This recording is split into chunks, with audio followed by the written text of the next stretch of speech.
Assalamu alaikum to everyone. Basic Spoken English Class for Beginners Lecture 10. এই ক্লাসটিতে আপনাদের সকলকে স্বাগতম। আপনারা প্রত্যেকেই জানেন আমি ধারাবাহিকভাবে most important 120 spoken rules and স্ট্রাকচারের উপর রেগুলার ক্লাসগুলো দিয়ে যাচ্ছি, যাতে করে যারা ইংলিশে একদমই দুর্বল, বিশেষ করে স্পোকেন ইংলিশে ফ্লুয়েন্টলি কথা বলতে পারেন না, একটা কথা বাংলায় ভাবলে ইনস্ট্যান্টলি সেটাকে ইংলিশে নিয়ে আসতে পারেন না, কনভারসেশন বা কমিউনিকেশন করতে গেলে যাদের প্রবলেম হয়, এই মোস্ট ইম্পর্টেন্ট যে রুলস বা স্ট্রাকচার গুলো আছে, যদি এগুলোকে আপনারা প্র্যাকটিক্যালি প্র্যাকটিস করেন, I hope within very short time you will be expert and fluent in English. অর্থাৎ আমি এখানে 120টা মোস্ট ইম্পর্টেন্ট রুলস নিয়ে আলোচনা করছি, যেগুলো আমরা আমাদের ডে টু ডে লাইফের রেগুলার স্পিকিং বা কনভারসেশনে ব্যবহার করে থাকি, বাট ইংলিশে প্র্যাকটিক্যাল প্র্যাকটিস না থাকার কারণে আমরা আমাদের স্পিকিং বা কনভারসেশনে এগুলোকে ইনস্ট্যান্টলি অ্যাপ্লাই করতে পারি না। আর যদি ইনস্ট্যান্টলি অ্যাপ্লাই আমরা না করতে পারি, আমরা কিভাবে ইংলিশে কথা বলবো? তো ধারাবাহিকভাবে আমি ক্লাসগুলো দিয়ে যাচ্ছি। যারা গত ক্লাসটি দেখেননি, ইউটিউব চ্যানেল বা ফেসবুক পেজে আছে, দেখে নিবেন। আজ হচ্ছে লেকচার 10। এখানে কয়েকটি গুরুত্বপূর্ণ স্পোকেন রুলস নিয়ে আলোচনা করব, এবং প্রত্যেকটা রুলস এর আন্ডারে প্র্যাকটিক্যাল সেন্টেন্স থাকবে। শুধু সেন্টেন্স নয়, সেগুলোকে কিভাবে আমরা প্র্যাকটিক্যাল কনভারসেশনে অ্যাপ্লাই করতে পারি, তার জন্য প্রত্যেকটা রুলস এর আন্ডারে একটা করে স্যাম্পল কনভারসেশন থাকবে, এবং আপনাদের প্র্যাকটিসের জন্য 7টি করে বাক্য থাকবে, যে সেলফ প্র্যাকটিসটা করার মাধ্যমে within very short time you will develop this things. So এই বিষয়টা আপনি ডেভেলপ করতে পারবেন। তো দেখেন আমাদের rules 16, so that. So that মানে কি? এতই যে। আমরা যদি স্ট্রাকচারটা দেখি, subject plus am is are plus so plus adjective plus that plus subject plus can বা can not plus verb plus extension. অর্থাৎ এই সেন্সটা কেমন? সাবজেক্টের পর বি ভার্ব হবে, এরপর সো, তারপর একটা অ্যাডজেক্টিভ রিলেটেড ওয়ার্ড বসে অ্যাডজেক্টিভ, এরপর দ্যাট, আবার একটা নতুন ক্লজ তৈরি হবে, সেখানে ক্যান বা ক্যান নট থাকে ভার্ব হিসাবে। তো দেখেন, সে এতই দুর্বল যে হাঁটতে পারে না। এই ধরনের কথা আমরা বাংলায় কিন্তু বিভিন্ন সিচুয়েশনে বলে থাকি, বাট ইংলিশে প্র্যাকটিক্যাল প্র্যাকটিস না থাকার কারণে আমরা বলতে পারি না। He is so weak that he can not walk. He is so weak that he can not walk. অঙ্কটি এতই কঠিন যে আমি সমাধান করতে পারি না। The math is so hard that I can not solve it. The math is so hard that I can not solve it.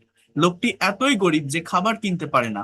The man is so poor that he can not by the food. The man is so poor that he can not buy food. মেয়েটি এতই ছোট যে কথা বলতে পারে না। The girl is so young that she can not speak. The girl is so young that she can not speak. চা এতই গরম যে আমি পান করতে পারি না। The tea is so hot that I can not drink it. The tea is so hot that I can not drink it. ছেলেটি এতই বোকা যে সে কিছুই বোঝে না। The boy is so foolish that he can not understand anything. The boy is so foolish that he can not understand anything.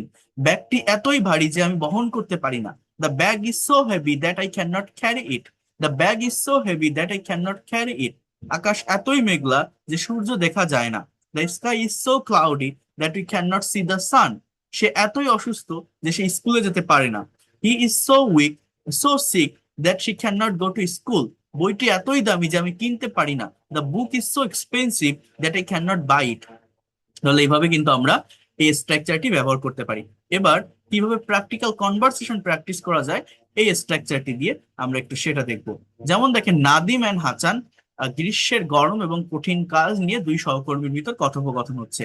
So Nadim বলছে, the weather is so hot that I can not work. আবহাওয়া এতই গরম যে আমি কাজ করতে পারছি না। হাসান বলছে, yes I am so tired that I can not keep my eyes open. আমি এতই ক্লান্ত যে আমি চোখ খুলে রাখতে পারছি না। নাদিম বলছে, the project is so difficult that we need more time. Our boss is so strict that he will not keep extra time. আমাদের বস এতই কড়া যে তিনি এক্সট্রা সময় দিবেন না। নাদিম বলছে, I am so worried that I can not it anything. আমি এতই চিন্তিত যে আমি কিছুই খেতে পারছি না। হাসান বলছে, the target is so big that it seems impossible. টার্গেটটা এতই বড় যেটা অসম্ভব মনে হচ্ছে। নাদিম বলছে, but Hasan you are so brilliant that you can solve it. তুমি এতই মেধাবী যে তুমি এটা সমাধান করতে পারবে। হাসান বলছে, you are so kind that you always motivate me. তুমি এতই দয়ালু যে তুমি সবসময় আমাকে উৎসাহিত করো। নাদিম বলছে, the tea is so cold that I can not drink ইট। চাটা এতই ঠান্ডা যে আমি এটা পান করতে পারছি না। হাসান বলছে, লেটস টেক আ ব্রেক। চলো একটা ব্রেক নেই। The brain is so full that it stop working. ব্রেনটা মানে মাথাটা এতই জ্যাম যে কাজ করা বন্ধ করে দিয়েছে। যাই হোক, এবার এখানে 7টি সেন্টেন্স দেওয়া আছে, আপনাদের সেলফ প্র্যাকটিসের জন্য এগুলো নিজেরা একটু প্র্যাকটিস করার চেষ্টা করুন, তাহলেই আপনি অ্যাকচুয়াল ডেভেলপমেন্টটা পাবেন। একটা কথা আমি বারবার বলি, self practice is the best practice. চা এতই গরম যে আমি পান করতে পারি না, লোকটি এতই বৃদ্ধ যে সে হাঁটতে পারে না, মেয়েটি এতই লাজুক যে সে কথা বলতে পারে না, ব্যাগটি এতই ভারী যে আমি বহন করতে পারি না, অঙ্কটি এতই কঠিন যে কেউ মেলাতে পারে না, সে এতই অসুস্থ যে বিছানা থেকে উঠতে পারে না, বাড়িটি এতই দামি যে আমরা কিনতে পারি না। Okay, then next structure, let alone, খুবই গুরুত্বপূর্ণ একটা স্ট্রাকচার যেটা আমরা স্পোকেন ইংলিশে ব্যবহার করে থাকি। Subject plus negative verb plus easy task plus let alone plus hard task. স্ট্রাকচারটি আবার দেখুন, একটা সাবজেক্ট থাকবে, এরপর একটা নেগেটিভ ভার্ব থাকে অর্থাৎ না যুক্ত ভার্ব, এরপর একটা সহজ কাজকে এখানে লেখা হয়, এরপর লেট অ্যালোন প্লাস কঠিন কাজ। যেমন বাংলা দেখলে বুঝতে পারবেন, বলছে সে 1 মাইল হাঁটতে পারে না, 10 মাইল তো দূরের কথা। আমরা এই ধরনের কথা বাংলায় বলি না, বাট ইংলিশে বলতে গেলে কিন্তু আমাদের এই লেট অ্যালোনের ব্যবহার করতে হবে। তাহলে এই ধরনের স্ট্রাকচার গুলোর প্র্যাকটিক্যাল প্র্যাকটিস যদি না থাকে, প্র্যাকটিক্যালি যদি এগুলোকে আমরা প্র্যাকটিস না করি, আপনি কিভাবে এগুলোকে বলবেন? দেখেন, ah he can not walk 1 mile, let alone 10 miles. তার ফার্স্টে সাবজেক্ট, এরপর ক্যান নট ওয়াক, এটা একটা নেগেটিভ ভার্ব, এরপর সহজ কাজটা কি, 1 মাইল হাঁটা সহজ না 10 মাইল হাঁটা সহজ? 1 মাইল, তাহলে এটা ইজি টাস্ক। এরপর লেট অ্যালোন 10 মাইলস, অর্থাৎ হার্ড টাস্ক যেটা 10 মাইল তো দূরের কথা, এটা পরে বলবে। আমি বাংলাই ঠিক মতো বলতে পারি না, ইংরেজি তো দূরের কথা। I can not speak Bengali properly, late alone English. তার মানে আমার কাছে বাংলা বলা সহজ না ইংলিশ বাংলা, তো সেটাই, অর্থাৎ সহজ কাজটা আগে বলবে, এরপর লেট অ্যালোন এর পর কঠিন কাজটা বলবে, আর সাবজেক্টের পর কি, নেগেটিভ ভার্ব। আশা করি এবার আপনারা স্ট্রাকচারটা বুঝতে পারছেন, subject plus negative verb plus easy task plus let alone plus hard task, subject plus negative verb plus easy task plus let alone plus hard task. যেমন দেখেন, শি ক্যান নট, সে চা বানাতে পারে না, বিরিয়ানি তো দূরের কথা। She can not make T, let alone biryani. ছেলেটি যোগ করতে পারে না, গুণ করা তো দূরের কথা। The boy can not add, let alone multiple. আমি সাইকেল কিনতে পারি না, গাড়ি তো দূরের কথা। I can not buy a cycle, let alone a car. সে নিজের নাম লিখতে পারে না, চিঠি তো দূরের কথা। He can not write his own name, let alone a letter.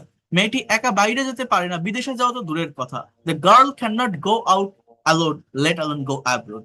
আমরা একটা রুম ভাড়া নিতে পারি না, বাড়ি তো দূরের কথা। We can not rent a room, let alone a house. সে পরীক্ষায় পাশ করতে পারে না, এ প্লাস তো দূরের কথা।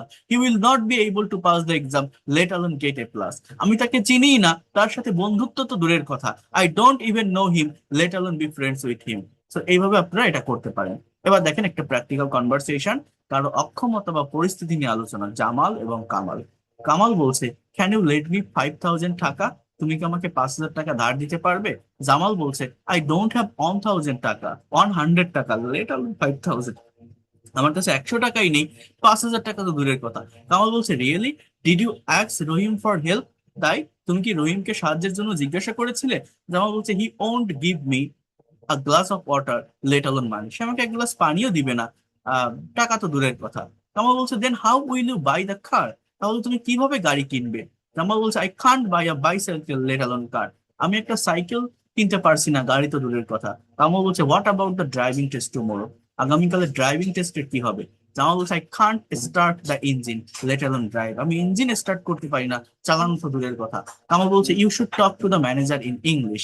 তোমার ম্যানেজারের সাথে ইংরেজিতে কথা বলা উচিত। জামাল বলছে, I can not speak correctly in Bengali, let alone English. আমি তো বাংলাই ঠিক মতো বলতে পারি না, ইংরেজিতে দূরের কথা। এবার দেখুন এখানে সেলফ টেস্টের জন্য যে সেন্টেন্স গুলো দেওয়া আছে, যেমন সে 1 মাইল হাঁটতে পারে না, 5 মাইল তো দূরের কথা। এগুলো আপনারা নিজেরা করার চেষ্টা করবেন। আমি তাকে চিনিই না, তার বাসায় যাওয়া তো দূরের কথা। সে নিজের নাম লিখতে পারে না, চিঠি লেখা তো দূরের কথা। তারা চা খাওয়াতে পারে না, বিরিয়ানি তো দূরের কথা। আমি একটা সুইম পাস পাইনি, স্কলারশিপ তো দূরের কথা। সে একটা ফোন কিনতে পারে না, ল্যাপটপ তো দূরের কথা। তুমি একটি শার্ট ধুতে পারো না, পুরো বাড়ি কাপড় তো দূরের কথা, পুরো বাড়ির কাপড় তো দূরের কথা। তাহলে এইভাবে আপনারা কিন্তু এই লেট অ্যালোনের ব্যবহারটা করতে পারেন। আর যদি সেলফ প্র্যাকটিসটা করেন, এই সেন্টেন্স গুলো নিজেরা প্র্যাকটিস করে ডেভেলপ করার চেষ্টা করেন, এগুলোকে আপনি আর সহজে ভুলবেন না। আপনারা আপনাদের প্র্যাকটিক্যাল স্পিকিং এবং কনভারসেশনে কিন্তু এই স্ট্রাকচার গুলোকে সুন্দরভাবে ইউজ করতে পারবেন, চমৎকার ভাবে ইউজ করতে পারবেন। দেন আই থিঙ্ক অফ, আমি ভাবছি। দেখেন স্ট্রাকচারটা হচ্ছে আই থিঙ্ক অফ প্লাস ভার্বের সঙ্গে আইএনজি প্লাস এক্সটেনশন। যেমন আমি একটি ব্যবসা শুরু করব বলে ভাবছি, I think of starting a business. আমি ঢাকা যাব বলে ভাবছি, I think of going to Dhaka. I think of going to Dhaka. আমি একটা চাকরি ছেড়ে দেবো বলে ভাবছি, I think of living the job. I think of living the job.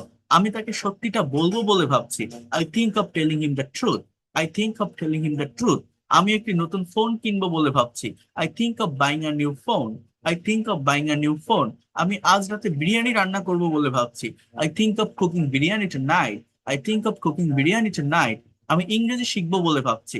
I think of learning English. I think of learning English. আমি বই পড়বো বলে ভাবছি। I think of reading the book. I think of reading the বুক। আমি তাকে সাহায্য করব বলে ভাবছি। I think of helping him. I think of helping him. আমি বিকালে একটু ঘুমাবো বলে ভাবছি। I think of sleeping for a while in the afternoon. I think of sleeping for a while in the afternoon. Then একটা conversation, wife and husband. যেমন, I think of cooking something special today. আমি আজ বিশেষ কিছু রান্না করব বলে ভাবছি। হাজবেন্ড বলছে, that's great. I think of helping you in the kitchen. আমি তোমাকে রান্না করে সাহায্য করব বলে ভাবছি। ওয়াইফ বলছে, really? Then I think of making biryani. তাহলে আমি বিরিয়ানি বানাবো বলে ভাবছি। Awesome. I think of inviting my friends too. আমি আমার বন্ধুদের দাওয়াত দিব বলে ভাবছি। Okay, I think of cleaning the living room first. আমি ফার্স্টে বসার ঘরটা পরিষ্কার করবো বলে ভাবছি। Good idea. I think of buying some drinks from the shop. Okay, I think of making a dessert as well. As when in the evening, I think of watching a movie together. সন্ধ্যায় আমি একসাথে একটা movie দেখবো বলে ভাবছি। I think of going for a walk after dinner. Sounds perfect. I think of having a great weekend. Then here you can see 7 sentences for self-test. আমি একটি ব্যবসা শুরু করব বলে ভাবছি। আমি তাকে সত্যি কথাটা বলবো বলে ভাবছি। আমি গ্রাম থেকে ঘুরে আসবো বলে ভাবছি। আমি একটি নতুন বই লিখবো বলে ভাবছি। আমি চাকরিটা ছেড়ে দেবো বলে ভাবছি। আমি আজ বিকালে ক্রিকেট খেলবো বলে ভাবছি। আমি ইংরেজি চর্চা করব বলে ভাবছি। তাহলে এগুলো আপনারা নিজেরা প্র্যাকটিস করার চেষ্টা করুন। তাহলে দেখবেন অ্যাকচুয়াল ডেভেলপমেন্টটা আপনারা এই জায়গাটা থেকে পাবেন। তাহলে আমরা আজকে তিনটা স্ট্রাকচার দেখলাম। I think of, let alone and so that. এই তিনটা স্ট্রাকচার ধারাবাহিকভাবে আপনারা প্র্যাকটিস করবেন। And wait for the next class. Next ক্লাসে অনেক গুরুত্বপূর্ণ কয়েকটি স্ট্রাকচার থাকবে। আর এই ক্লাসগুলো আপনারা ধারাবাহিকতা মেনটেন করে করলে within very short time you will get your actual benefit. So that's all for today. Thank you so much and see you in the next class.